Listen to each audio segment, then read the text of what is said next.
नमस्कार साथियों, स्वागत है आप सभी का एक बार फिर से हमारे YouTube चैनल KNC कुसुम नेट क्लासेस में।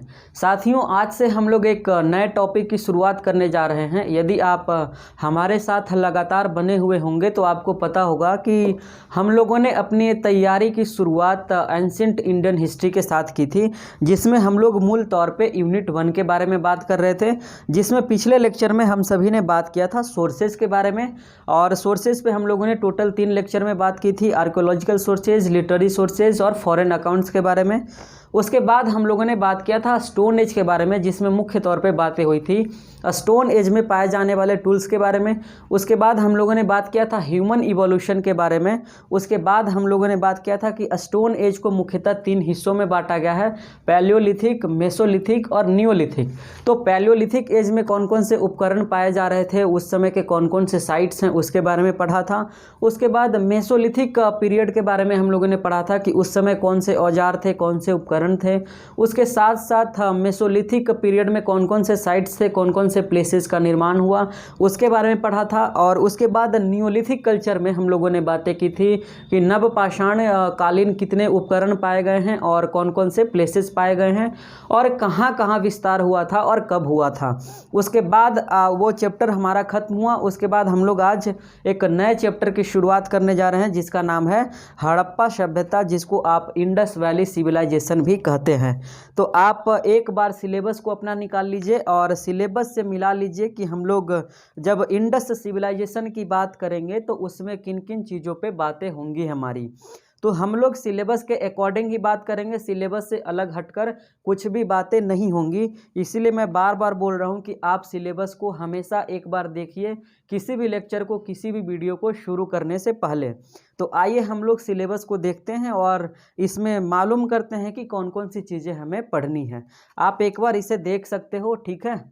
तो आप सिलेबस निकालो और यूनिट 1 के तीसरे हिस्से में जाइए और वहाँ पर आपको लिखा हुआ मिलेगा Indus oblique Harappa civilisation origin, यानी उसका उत्पत्ति, उसका उद्गम। उसके बाद एक्सटेंट, यानी एक्सटेंट का मतलब उसका एक्सपेंशन, उसका विस्तार कहाँ से कहाँ तक था, उसका क्षेत्रफल क्या था, इन तमाम चीज़ों के बारे में बातें होंगी। उसके बाद मेजर साइट्स कि हड़प्पा सभ्यता का जब विस्तार हो रहा है तो कौन कौन से बड़े प्लेसेस थे और उन प्लेसेस से हमें क्या क्या जानकारियाँ प्राप्त होती है।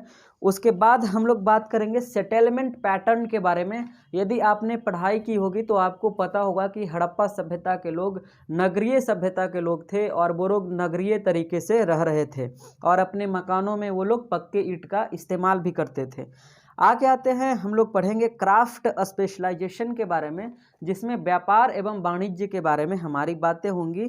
उसके बाद रिलीजन, यानी कि हड़प्पा सभ्यता में कोई धर्म चल रहा था, यदि धर्म चल रहा था तो फिर कौन सा धर्म था, किसकी पूजा की जा रही थी। उसके बाद सोसाइटी के बारे में बातें होंगी, समाज कैसा था, मातृसत्तात्मक था, पितृसत्तात्मक था, समाज में कितने यूनिट होते थे, लोग कैसे कैसे लोग बटे हुए थे। उसके बाद हम लोग बातें करेंगे पॉलिटी के बारे में, ठीक है। ये सारी चीज़ें सिलेबस में शामिल है दोस्तों, मैं अपने मन से कुछ भी नहीं बोल रहा हूँ, आप देख सकते हो। पॉलिटी के बारे में बात करेंगे कि किस तरीके से वहाँ की राजनीतिक व्यवस्था थी, कितने तरीके के पॉलिटिकल यूनिट्स थे, उसके बारे में बातें होंगी। और उसके बाद लास्ट में बातें होंगी हमारी डेक्लाइन ऑफ इंडस सिविलाइजेशन के बारे में, यानी सिंधु घाटी की सभ्यता का पतन के लिए कौन कौन से जिम्मेवार कारक हैं और कौन कौन हिस्टोरियन का क्या क्या मानना है, उन तमाम चीज़ों के बारे में जानकारी जुटाएंगे।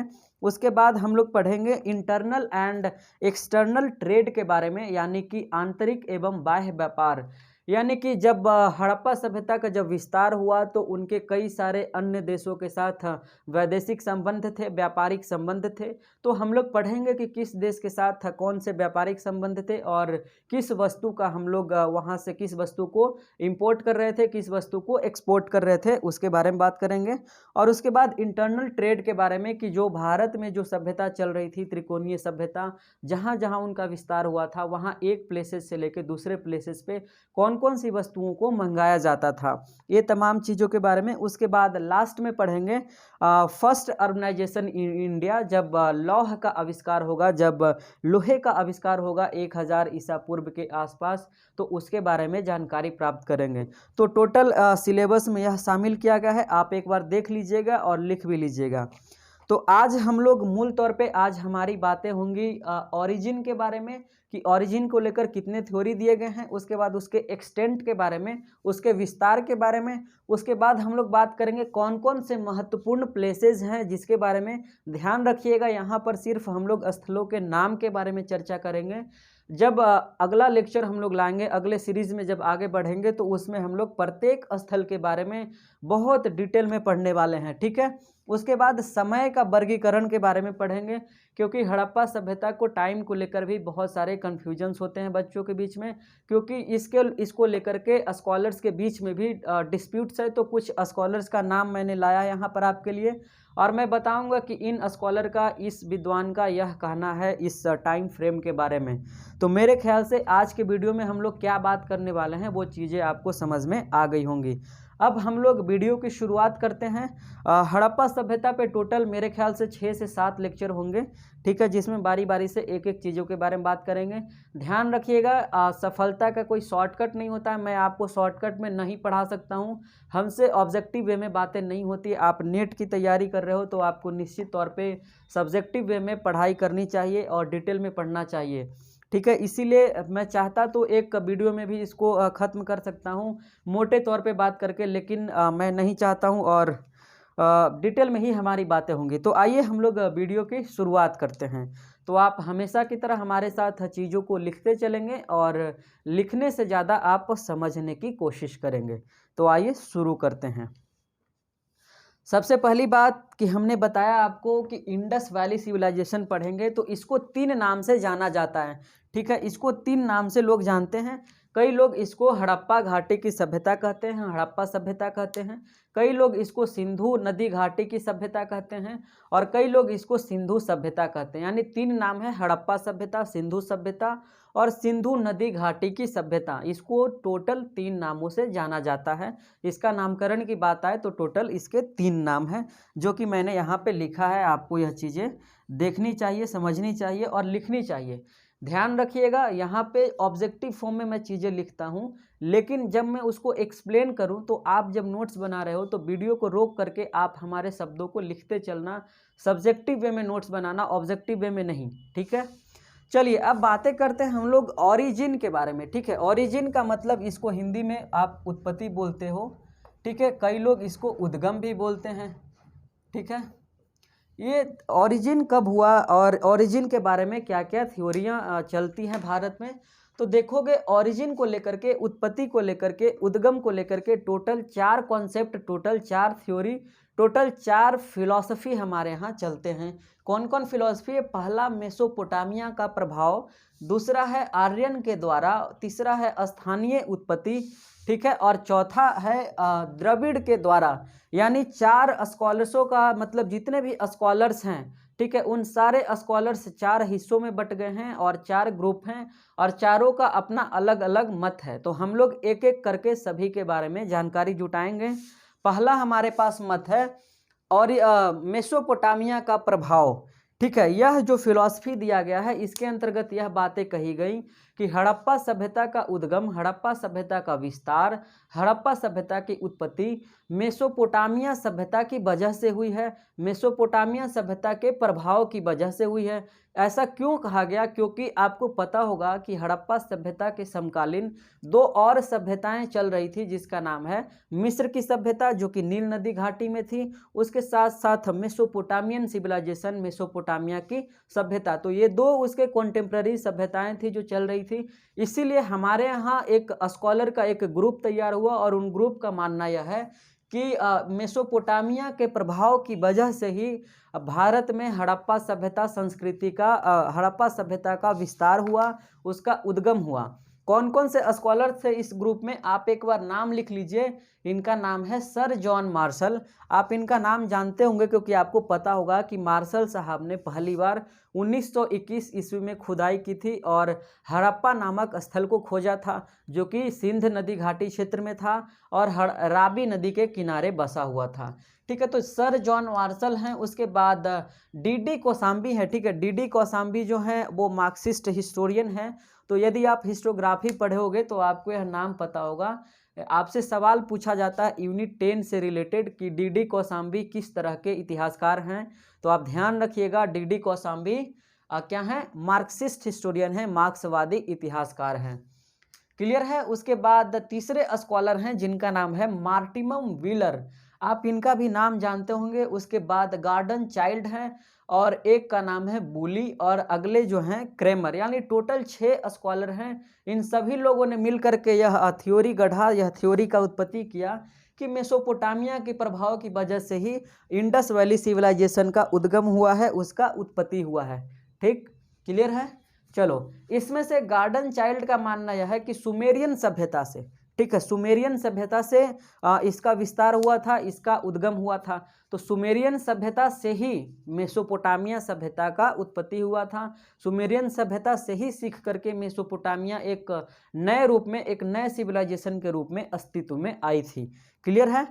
चलिए, यहाँ तक क्लियर है। तो अब हम लोग आगे बढ़ते हैं। अब आगे आते हैं। अब एक चीज़ ध्यान रखना इसके साथ साथ कि यहाँ पे जितने भी लोग हैं तमाम लोग हिस्टोरियन नहीं हैं। इसमें से चूंकि अभी बात हो रही है इंडस वैली की, तो यहाँ पर महत्वपूर्ण रोल होगा हिस्टोरियन के अलावा आर्कियोलॉजिस्ट लोगों का, क्योंकि इसके लिए इंडस वैली सिविलाइजेशन को अध्ययन के लिए हमारे पास लिटरेरी सोर्सेज कम हैं, आर्कियोलॉजिकल सोर्सेज ज़्यादा हैं। तो आर्कियोलॉजिकल सोर्सेज हमारे पास आता है आर्कियोलॉजिस्ट लोगों की मदद से ही। तो यहाँ पर मुख्य तौर पे जो काम होगा वो आर्कियोलॉजिस्ट लोगों का होगा। जैसे मार्शल से लेकर के व्हीलर हैं, चाइल्ड हैं, बुली, क्रेमर हैं, ये सब के सब आर्कियोलॉजिस्ट हैं। कौशाम्बी हिस्टोरियन भी हैं, आर्कियोलॉजिस्ट भी हैं। क्लियर है। तो पहला उत्पत्ति का सिद्धांत मेरे ख्याल से आपको समझ में आ गया होगा।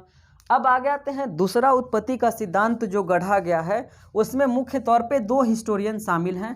पहला का नाम है रामचंद्र और दूसरे हिस्टोरियन का नाम है डॉक्टर लक्ष्मण स्वरूप। ठीक है, यह 2 इतिहासकार हैं। इन लोगों का कहना यह है कि आर्यन सिविलाइजेशन के द्वारा, ठीक है, आर्यंस जब हमारे यहाँ चल करके आ रहे हैं 1500 ईसा पूर्व में, आपको पता होगा कि वैदिक सिविलाइजेशन 1500 ईसा पूर्व से लेकर 600 ईसा पूर्व के बीच अस्तित्व में थी। तो जब 1500 ईसा पूर्व में आर्यंस चल करके आ रहे हैं, तो उससे पहले जहाँ आर्यंस रह रहे थे उनकी सिविलाइजेशन वहाँ पे तो चल एग्जिस्ट कर रही थी। तो इनका कहना है कि आर्यन के द्वारा ही इस सभ्यता का विस्तार हुआ। ठीक है, आर्यन के द्वारा ही इस सभ्यता का निर्माण हुआ।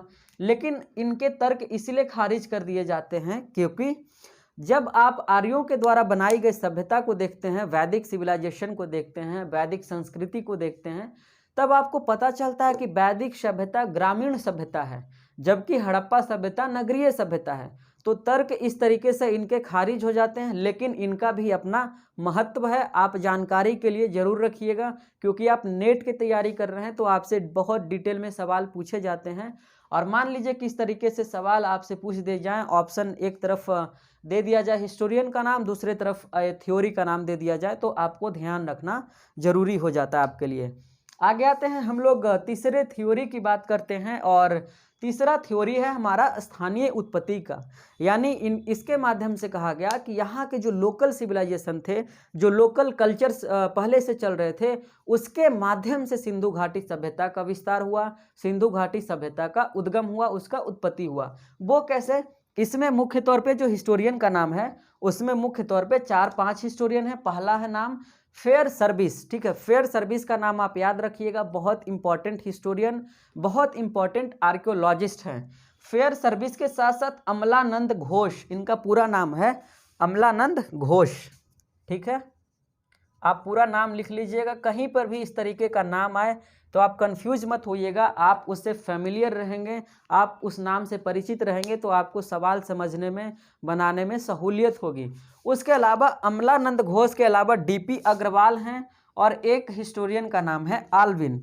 तो इन 4 हिस्टोरियन ने मिलकर के यह बताया कि हड़प्पा सभ्यता की उत्पत्ति, उसका उद्गम स्थानीय जो सिविलाइजेशन चल रहे थे, स्थानीय जो कल्चर चल रहे थे, उसके वजह से हुआ। जैसे उदाहरण के तौर पे आप देखोगे कि राजस्थान के बीकानेर जिले में, ठीक है, राजस्थान के बीकानेर जिले में एक सोथी संस्कृति चल रही थी।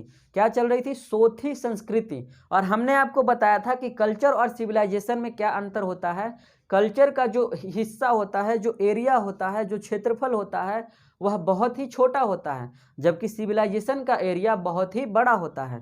तो राजस्थान के बीकानेर जिले में एक सोथी संस्कृति चल रही थी और अमलानंद घोष साहब का कहना यह है कि सोथी संस्कृति की वजह से ही, ठीक है, सोथी संस्कृति ही आगे चल करके विस्तृत रूप में हड़प्पा सभ्यता का रूप ली। ठीक है, क्लियर है। उसके बाद रोमिला थापर है, बहुत फेमस हिस्टोरियन, आप जानते होंगे, यह भी मार्क्सवादी हिस्टोरियन है, नाम याद रखिएगा, बहुत इंपॉर्टेंट हिस्टोरियन है और यह अभी जिंदा हैं और जेएनयू में पढ़ाते भी हैं। तो रोमिला थापर हिस्टोरियन का कहना यह है, वह कहती हैं कि नाल संस्कृति एवं कुल्ली संस्कृति, ठीक है, नाल संस्कृति एवं कुल्ली संस्कृति, ध्यान रखिएगा, रोमिला थापर भी इसी थ्योरी के तहत हैं, स्थानीय उत्पत्ति वाले सिद्धांत के अंतर्गत ही आती हैं। तो इन्होंने कहा कि नाल संस्कृति एवं कुली संस्कृति की वजह से इसकी उत्पत्ति हुई है। नाल संस्कृति कहाँ चल रही थी दोस्तों? नाल संस्कृति चल रही थी पर्वतीय क्षेत्र में, हिमालय के पर्वतीय क्षेत्र में। ठीक है, यहाँ पे आप लिखना चाहो तो आप डिटेल में लिखते रहना जो मैं बोल रहा हूँ। हिमालय के पर्वतीय क्षेत्र में नाल संस्कृति का विकास हुआ था, उसका उत्पत्ति हुआ था और वहीं पर एग्जिस्ट कर रहा था। तो रोमिला मैम का कहना है कि जो नाल संस्कृति है इसकी वजह से हड़प्पा सभ्यता का उत्पत्ति हुआ है। उसके साथ साथ इनका कहना है कि कुल्ली संस्कृति, ठीक है, कुल्ली संस्कृति का नाम है, यह एक मकरान नदी तट पर, ठीक है, मकरान नदी तट कहाँ है? बलूचिस्तान में। तो वहाँ पर एक संस्कृति अस्तित्व में था, उसका नाम था कुल्ली संस्कृति। तो यह कहती है कि कुल्ली संस्कृति की वजह से ही हड़प्पा सभ्यता का निर्माण हुआ, उद्गम हुआ, विस्तार हुआ। क्लियर है? तो मेरे ख्याल से यह ऊपर के 3 सिद्धांत आपको समझ में आ गए होंगे। अब आते हैं हम लोग चौथे सिद्धांत की तरफ, और हमारा चौथा सिद्धांत है द्रविड़ के द्वारा। ठीक है, द्रविड़ के द्वारा। आपको पता होगा कि दक्षिण भारत में अभी भी द्रविडियन सिविलाइजेशन के कई सारे लोग रहते हैं। ठीक है, और बताया जाता है कि भारत के जो मूल निवासी हैं वो मूलतः द्रविड़ प्रजाति के लोग हैं। ठीक है, आर्यन बाद में चल करके आए हैं। तो एक थ्योरी कुछ लोगों का यह भी मानना है, जिसमें एक सबसे इंपॉर्टेंट हिस्टोरियन है जिनका नाम है राखाल दास बनर्जी। नाम याद रखिएगा, बहुत ही इंपॉर्टेंट, बहुत महत्वपूर्ण नाम है इतिहास का। राखाल दास बनर्जी ने यह थ्योरी दिया कि भारत में हड़प्पा सभ्यता का विस्तार, भारत में हड़प्पा सभ्यता का उद्गम, उसकी उत्पत्ति द्रविड़ों के द्वारा की गई थी। ठीक है, लेकिन इनके तर्क को भी खारिज कर दिया जाता है। क्यों? क्योंकि द्रविड़ जो सभ्यता थी, द्रविड़ जो लोग थे, उनके द्वारा बनाया गया सिविलाइजेशन मुख्य तौर पे ग्रामीण सभ्यता था, जबकि हड़प्पा सिविलाइजेशन मुख्य तौर पे नगरीय सभ्यता थी। इसीलिए इनके तर्क भी खारिज कर दिए जाते हैं। तो टोटल हमारे पास 4 थ्योरी थे ओरिजिन के। मेरे ख्याल से आपको 4 के 4 थ्योरी पूर्णतः समझ में आ गए होंगे। यदि समझ में नहीं आया है तो वीडियो को पॉज कीजिए और वापस जाइए, आराम से करके देखिए, निश्चित तौर पे आपको समझ में आ जाएगा। आगे आते हैं, अब हम लोग एक्सटेंट की बात करते हैं। एक्सटेंट को हिंदी में विस्तार कहते हैं, एक्सपेंशन। ठीक है, तो एक्सटेंट कहाँ से कहाँ था, इसमें मुख्य तौर पे बातें करेंगे हड़प्पा सभ्यता के राजधानी के बारे में। जैसे हड़प्पा सभ्यता की जो राजधानी थी, इसका विस्तार था, वह उत्तर में मांडा से लेकर के, ठीक है, ध्यान रखिएगा, नाम मैं बोल रहा हूँ, जो चीज़ें आपको स्पष्ट नहीं दिख रही है उसका मैं उच्चारण कर रहा हूँ। ठीक है, वो आप लिखते चलिएगा। आगे देखते हैं, उत्तर में मांडा से लेकर के दक्षिण में दाइमाबाद तक। ठीक है, हड़प्पा सभ्यता का विस्तार उत्तर में मांडा से लेकर के दक्षिण में दाइमाबाद तक। चूंकि मैप में उत्तर जो होता है ऊपर की ओर होता है और साउथ नीचे की ओर होता है, तो यहाँ पर यह नॉर्थ है और यहाँ पर यह साउथ है। तो उत्तर में मांडा, और ध्यान रखिएगा मांडा कश्मीर प्रांत का हिस्सा है, मांडा कश्मीर प्रांत का हिस्सा है। उसके साथ साथ नीचे जो दक्षिण की बात कर रहे थे हम लोग, दाइमाबाद, वो दाइमाबाद महाराष्ट्र का हिस्सा है, महाराष्ट्र में लोकेटेड एक प्लेस का नाम है। क्लियर है? तो उत्तर में मांडा से लेकर दक्षिण में दाइमाबाद, पूर्व में आलमगीरपुर। ठीक है, आलमगीरपुर याद रखिएगा, आलमगीरपुर जो कि उत्तर प्रदेश का हिस्सा है। ठीक है, आलमगीरपुर जो कि उत्तर प्रदेश का हिस्सा है, वहां से लेकर के पश्चिम में बलूचिस्तान तक। ठीक है, पश्चिम में कहाँ तक? बलूचिस्तान तक। और बलूचिस्तान कहाँ पे है? मकरान नदी तट पे। ठीक है, और बलूचिस्तान में एक प्लेस है जिसका नाम है सुतका गेंडोर, सुतका गेंडोर। ठीक है, प्लेस का नाम याद रखिएगा। जब हम लोग मेजर साइट्स के बारे में बात करेंगे तो उसमें एक एक प्लेस के बारे में बहुत डिटेल में चर्चा करेंगे। तो आइए देखते हैं, एक बार फिर से हम लोग रिवाइज करते हैं। उत्तर में मांडा से लेकर दक्षिण में दाइमाबाद, पूरब में आलमगीरपुर से लेकर पश्चिम में सुतका गेंडोर तक। ठीक है, क्लियर है। चलिए दूसरा सवाल आपसे आता है कि इसका जो विस्तार हुआ था, इसका जो क्षेत्रफल था वो किस तरीके का था, तो त्रिभुजाकार था। ध्यान रखिएगा, कई सारे जो सिविलाइजेशन का विस्तार होता है वो रेक्टेंगुलर एरिया में होता है, किसी का सर्कुलर एरिया में होता है, लेकिन हड़प्पा सभ्यता का विस्तार त्रिभुजाकार ट्रायंगुलर एरिया में हुआ था। ठीक है, यानी कि आपसे पूछा जाए कि इसका विस्तार और 4 ऑप्शन दे दिया जाए, त्रिभुजाकार, वर्गाकार, समलंबाकार, इस तरीके से, तो ध्यान रखिएगा त्रिभुजाकार था इसका हिस्सा, इसलिए मैंने यहाँ पे त्रिभुज बनाया है। क्लियर है। अब देखिएगा कि उत्तर प्रदेश यानी पश्चिमी उत्तर प्रदेश का हिस्सा है आलमगीरपुर। ठीक है, यहीं तक लिमिटेड है, आगे नहीं बढ़ा है बिहार तक। महाराष्ट्र से नीचे इसका विस्तार नहीं हुआ है। ठीक है, बलूचिस्तान के उधर इसका विस्तार नहीं हुआ है। ठीक है, तो ये तमाम चीज़ें आपके दिमाग में चलनी चाहिए, माइंड में एक मैप तैयार हो जाना चाहिए। जब आप पढ़ो ऐसे कि चीज़ों को याद नहीं करना पड़े, रट्टा नहीं मारना पड़े। जैसे जब आप हड़प्पा सभ्यता खोलें तो जहाँ जब कभी भी आप हड़प्पा शब्द आपके मुंह से निकले तो आपके दिमाग में अपने आप एक मानचित्र बनना चाहिए कि अच्छा, हड़प्पा का मतलब ऊपर में मांडा से लेकर दक्षिण में दाइमाबाद, पूरब में आलमगीरपुर से लेकर पश्चिम में उत्तर प्रदेश तक, इसी के बीच में हड़प्पा सभ्यता अस्तित्व में है। तो जितने भी हमारे प्लेसेस मिलेंगे वो इसी बीच में मिलेंगे। अब मान लीजिए आपसे सवाल पूछ दिया जाए, तमिलनाडु के एक प्लेस का नाम दे दिया जाए और आपसे पूछा जाए कि हड़प्पा सभ्यता का स्थल था या नहीं, तो यदि आपको यह चीज़ें एक्सटेंट उनका पता है तो आप आसानी से टिक कर लीजिएगा। तो इसीलिए मैं बोल रहा हूँ कि कॉन्सेप्ट बना करके पढ़िए। आगे आते हैं, एक सवाल पूछा जाता है, बहुत ज़्यादा फैक्चुअल हो जाता है कभी कभी यूजीसी, तो वह सवाल भी पूछता है इस तरीके से कि पूर्व से लेकर के पश्चिम तक, पूर्व से लेकर के पश्चिम तक कितना किलोमीटर का दूरी था किसका, हड़प्पा सभ्यता का, तो 1600 किलोमीटर की दूरी थी। ठीक है, 1600 किलोमीटर की दूरी। उसके बाद नॉर्थ से लेकर के साउथ तक टोटल डिस्टेंस 1100 किलोमीटर का था। ठीक है, पहला ईस्ट से लेकर के वेस्ट तक 1600 किलोमीटर, दूसरा नॉर्थ से लेकर के साउथ तक 1100 किलोमीटर। आगे आते हैं, इन्होंने कहा अब एक्सटेंट के बारे में अब हम लोग बात करते हैं मुख्यतः। देखिए, हड़प्पा सभ्यता जब पहली बार मिल रहा है तो इसका नाम हड़प्पा इसलिए पड़ा है क्योंकि पहली बार 1921 ईस्वी में किनके द्वारा, मार्शल के द्वारा, जॉन मार्शल के द्वारा पहली बार पंजाब के हिस्से में हड़प्पा नाम का प्लेस कोई ढूंढा गया, इसीलिए इसको बोला जाता है हड़प्पा सभ्यता। लेकिन सिंधु घाटी की सभ्यता इसीलिए बोला जाता है क्योंकि सिंधु नदी के किनारे इसके मोस्टली प्लेसेस जो हैं, अधिकतर जगह जो है वह सिंधु नदी के किनारे पाया गया, इसीलिए इसको सिंधु घाटी की सभ्यता भी कहा जाता है। तो ध्यान रखिए कि इसका जब विस्तार हो रहा है वो पंजाब के हिस्से में सबसे ज़्यादा होगा, पंजाब और सिंध के हिस्से में। आज पंजाब कहने का अर्थ है कल का, आज का पाकिस्तान का भी पंजाब। ठीक है, आज का भारत का भी पंजाब। अब देखो, मुख्य तौर पे पंजाब तथा सिंध में इसका विस्तार है, उसके साथ साथ नीचे के हिस्से में, भारत के दक्षिणी हिस्से में, उत्तरी भारत में और कहाँ कहाँ तक इसका विस्तार हुआ था। देखिए, गुजरात में हुआ था। ठीक है, गुजरात में धौलावीरा, ये सारे तमाम प्लेसेस हैं, रंगपुर, प्रभास, ये सारी जगहों पे इसका विस्तार हुआ है। उसके साथ साथ राजस्थान में, जैसे आप पढ़ोगे, कालीबंगा, बनावली। ठीक है, कालीबंगा और कालीबंगा, माफ़ करना, बनावली हरियाणा में है। ठीक है, तो कालीबंगा में इसका विस्तार हुआ था, राजस्थान वाले राजस्थान जिले राज्य में भी था। हरियाणा में इसका विस्तार हुआ था। ठीक है, हरियाणा में। उसके साथ साथ मेरठ में, ठीक है, मेरठ में, बलूचिस्तान के मकरान तट तक और उत्तर प्रदेश के पश्चिमी हिस्से तक, यानी पश्चिमी उत्तर प्रदेश में। उसके साथ साथ ये तमाम चीज़ें जो थी इसके यहाँ तक इसका विस्तार हुआ था। तो आप प्लेस का नाम याद रखना, जब आपके पास भारत का मैप हो तो उसमें आप टिक कर लो कि यहाँ से यहाँ तक इसका एक्सपेंशन हुआ था। क्लियर है। आगे आते हैं, अब बात करते हैं दुनिया का सबसे बड़ा क्षेत्रफल। ठीक है, दुनिया में जितनी भी सभ्यताएं आज तक पाई गई हैं, चाहे मेसोपोटामिया हो, सुमेरियन हो, इराक की सभ्यता हो, ईरान की सभ्यता हो, हड़प्पा की सभ्यता हो, वैदिक सभ्यता हो, या कोई भी सभ्यता हो, जितनी भी सभ्यताएं पाई गई हैं उसमें सबसे बड़ा एरिया कवर करता है हड़प्पा सभ्यता, सिंधु घाटी की सभ्यता। तो आपसे सवाल पूछा जाए कि दुनिया के सबसे बड़े क्षेत्रफल वाले सभ्यता का नाम बताइए, तो उसको बोलते हैं हड़प्पा सभ्यता, इंडस वैली सिविलाइजेशन। आगे आते हैं, इसका क्षेत्रफल केसी श्रीवास्तव का जब आप किताब पढ़ोगे तो केसी श्रीवास्तव ने इसके क्षेत्रफल के बारे में बात की है।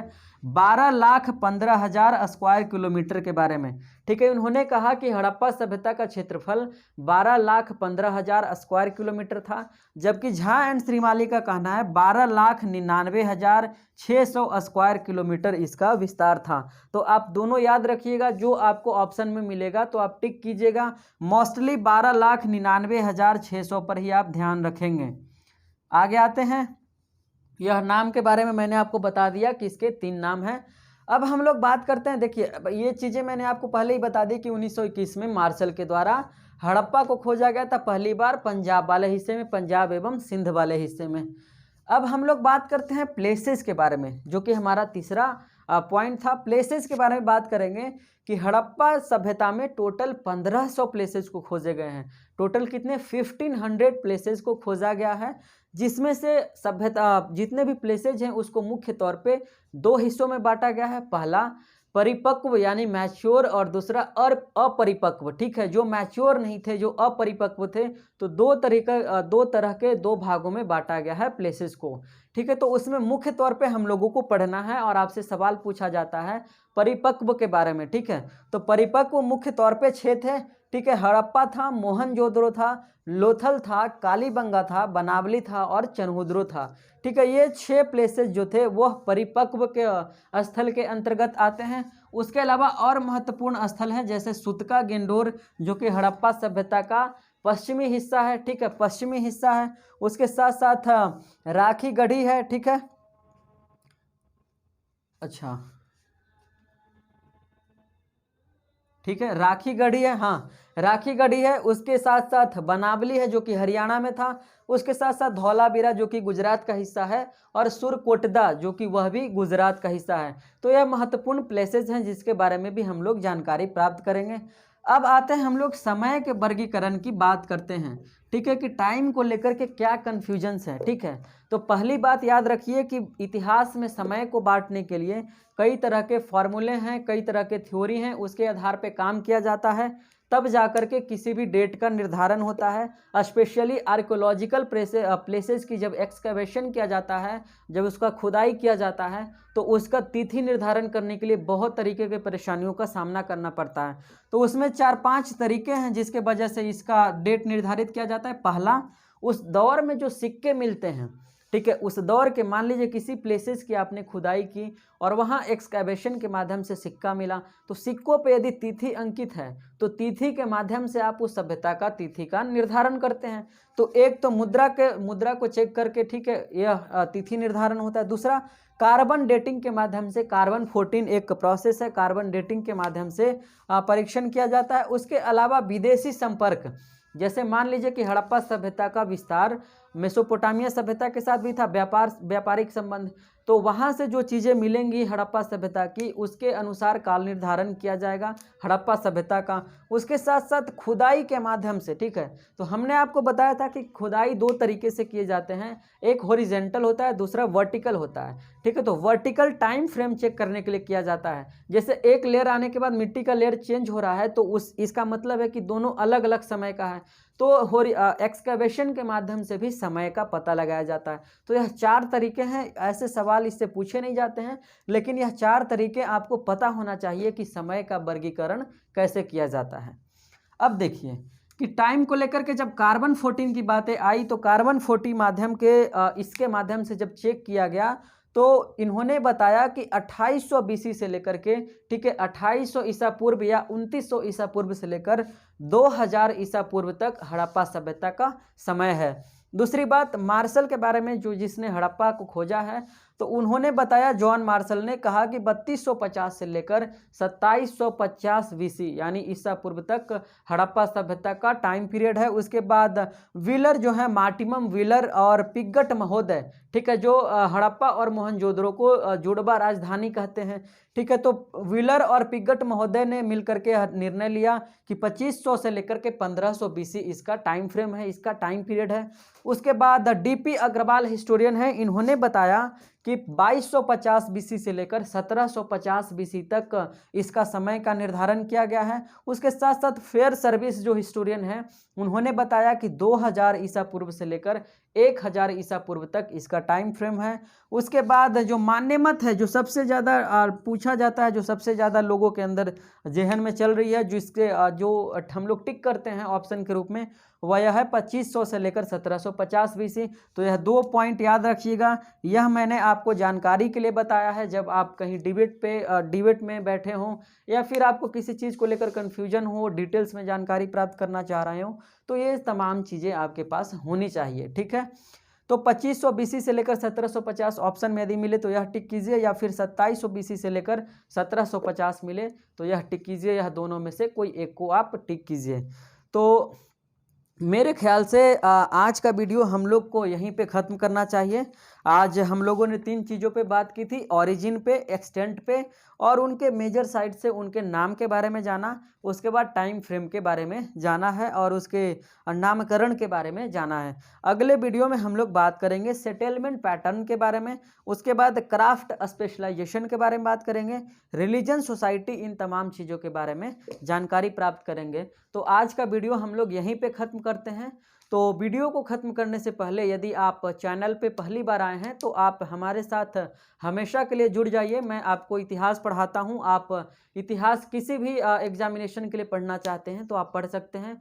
आप यूपीएससी कर रहे हो, बीपीएससी कर रहे हो या कुछ भी कर रहे हो, किसी भी स्टेट पीसीएस की तैयारी कर रहे हैं तो आप हमारे साथ निश्चित तौर पे आपको जुड़ना चाहिए। उसके अलावा यदि आप यूजीसी नेट की तैयारी हिस्ट्री के साथ कर रहे हैं तब तो यह आपके लिए निश्चित तौर पे आपको हमारे साथ जुड़ना चाहिए। और वैसे छात्र जो किसी अन्य विषय के साथ यूजीसी एनटीए नेट की तैयारी कर रहे हैं वो हमारे साथ पेपर 1 के लिए जुड़ सकते हैं। तो thank you very much to join me. फिर मिलेंगे अगले वीडियो में। शुक्रिया, बाय बाय।